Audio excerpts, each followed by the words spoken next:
बहुत पुरानी बात है।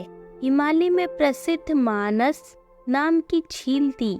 वहाँ पर कई पशु पक्षियों के साथ ही हंसों का एक झुंड भी रहता था। उसमें से दो हंस बहुत आकर्षक थे और दोनों ही देखने में एक जैसे थे। लेकिन उनमें से एक राजा था और दूसरा सेनापति। राजा का नाम था धृतराष्ट्र और सेनापति का नाम सुमुखा था।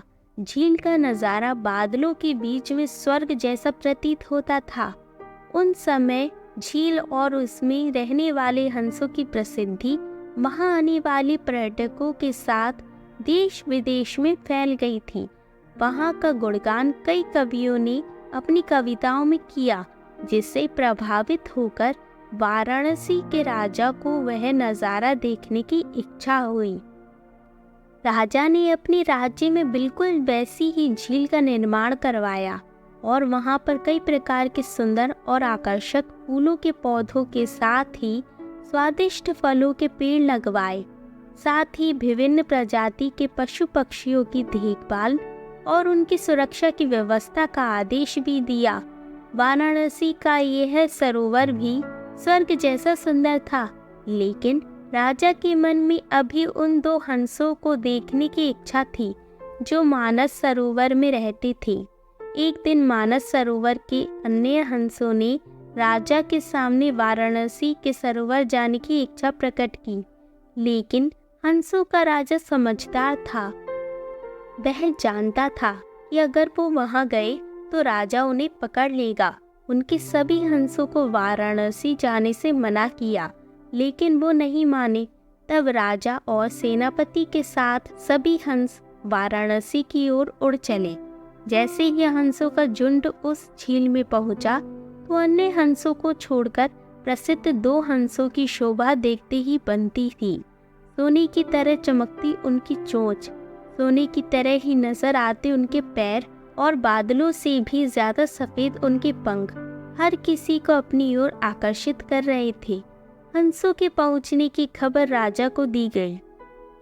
उसने हंसों को पकड़ने की युक्ति सोची और एक रात जब सब सो गए तो उन हंसों को पकड़ने के लिए जाल बिछाया गया। अगले दिन जब हंसों का राजा जागा और भ्रमण पर निकला तो वह जाल में फंस गया।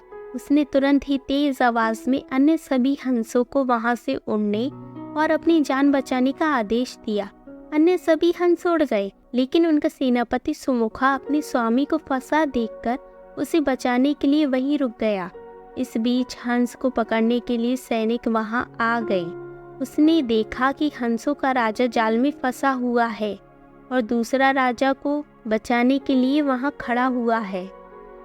हंसों की स्वामी भक्ति देखकर सैनिक बहुत प्रभावित हुआ और उसने हंसों के राजा को छोड़ दिया।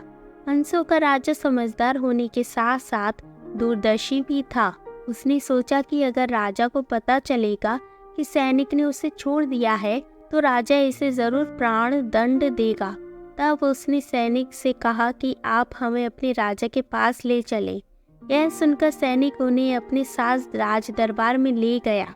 दोनों हंस सैनिक के कंधे पर बैठे थे। हंसों को सैनिक के कंधे पर बैठा देखकर हर कोई सोच में पड़ गया। जब राजा ने इस बात का रहस्य पूछा तो सैनिक ने सारी बात सच सच बता दी।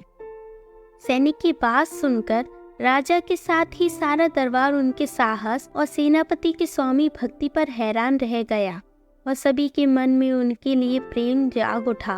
राजा ने सैनिक को माफ कर दिया और दोनों हंसों को आदर के साथ कुछ और दिन ठहरने का निवेदन किया।